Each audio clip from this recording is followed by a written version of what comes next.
Assalamualaikum warahmatullahi wabarakatuh. Hari ini kita akan membahas tentang anak berbakat. Nah, siapa itu anak berbakat? Jika kita mendengar anak berbakat, biasanya ini khusus untuk anak-anak yang memiliki kemampuan istimewa.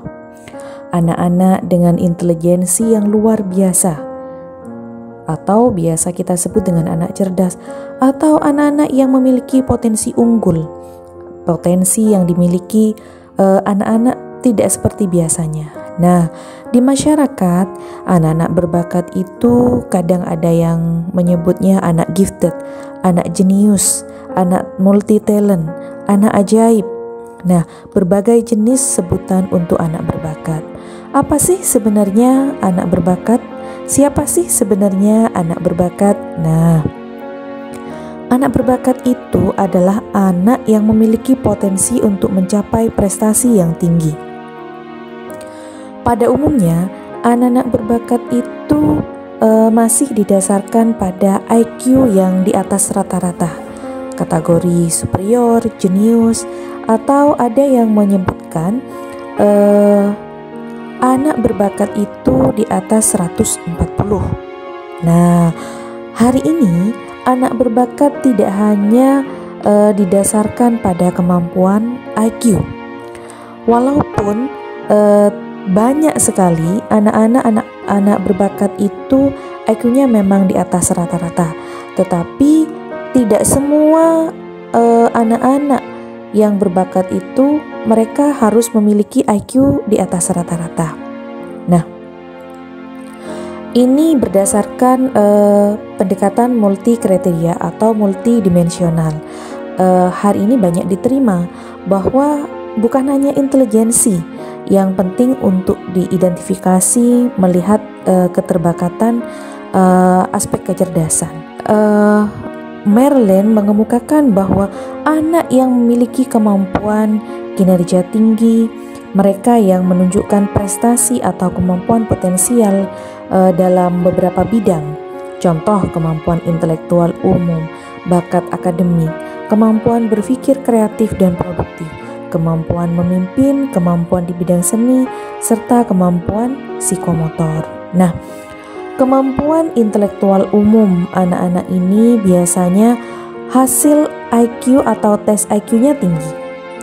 Anak-anak dengan bakat akademik spesifik biasanya mereka menonjol dalam hal prestasi, tes bakat dalam bidang tertentu.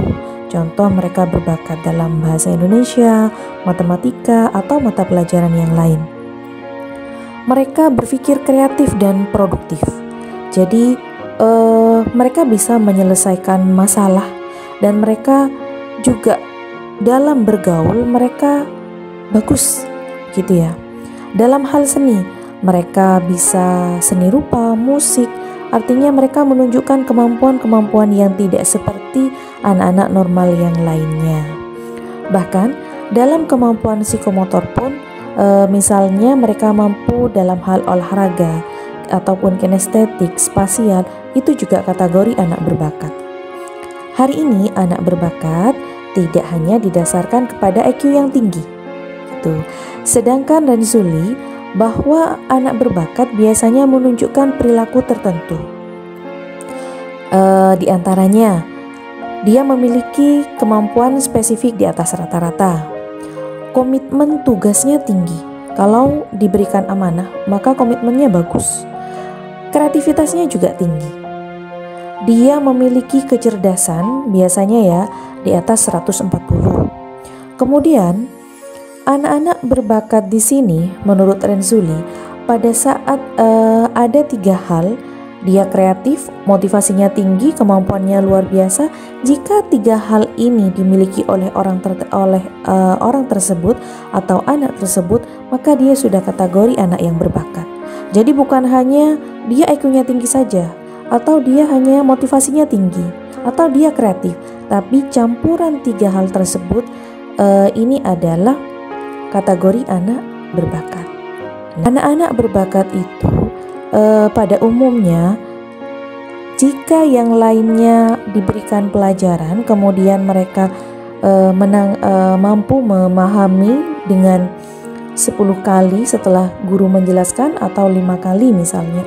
Anak-anak berbakat dengan mereka mendengarkan sepintas atau mereka melihat sepintas, mereka sudah bisa memahami. Baik, ini salah satu contoh anak dengan kebutuhan khususnya, tapi dia mampu, bahkan dia mampu menghafalkan Al-Quran. Ini salah satu contoh anak berbakat, motivasinya tinggi. Kemudian selain karena dia memiliki keterbatasan, dia juga cepat mencerna. Orang yang mudah menghafalkan, kemudian dia mencerna mudah, diberikan penjelasan oleh gurunya, motivasinya tinggi, dia juga kreatif. Itu sudah kategori anak.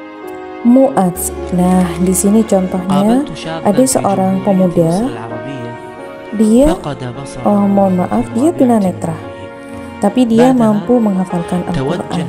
Dan selain itu hadis-hadis Nabi pun dia juga hafal. Nah, dia dalam hal sosial tidak minder, dia percaya diri, kemudian komitmennya tinggi. Ini salah satu contoh anak berbakat. Pada saat yang lain kesulitan untuk menerima pelajaran ataupun menghafal, tapi Mu'adz dia cepat menangkap pemberian materi dari gurunya. Dia mudah menghafalkan, walaupun itu melalui auditori, kemampuan auditorinya, dan dia juga menggunakan Al-Quran dengan braille, artinya Al-Quran yang timbul begitu ya. Jadi ini salah satu contoh anak berbakat. Di Indonesia banyak sekali anak-anak berbakat, hanya saja mereka tidak terekspos. Banyak sekali. Bisa jadi di antara teman-teman kalian pun ada yang berbakat. Di antaranya dia selain IQ-nya di atas rata-rata, dia juga kreatif, kemudian kemampuan sosialnya bagus, komitmennya tinggi. Itu sudah kategori anak berbakat. Nah,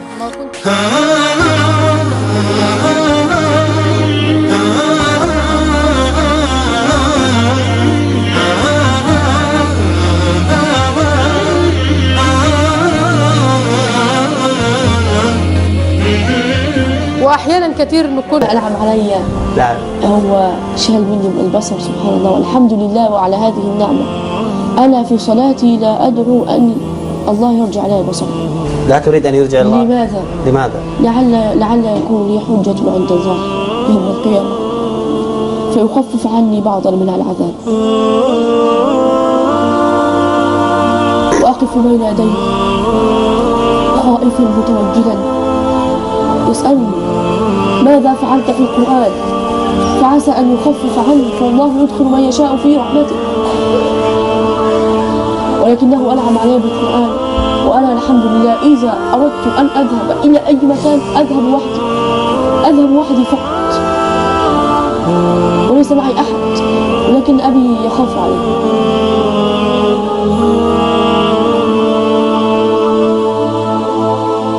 تذكرت في هذه اللحظات حال كثير من المسلمين المبصرين الذين تكاسلوا عن حفظ القرآن. يا الله، ماذا ستكون حجتهم عند الله؟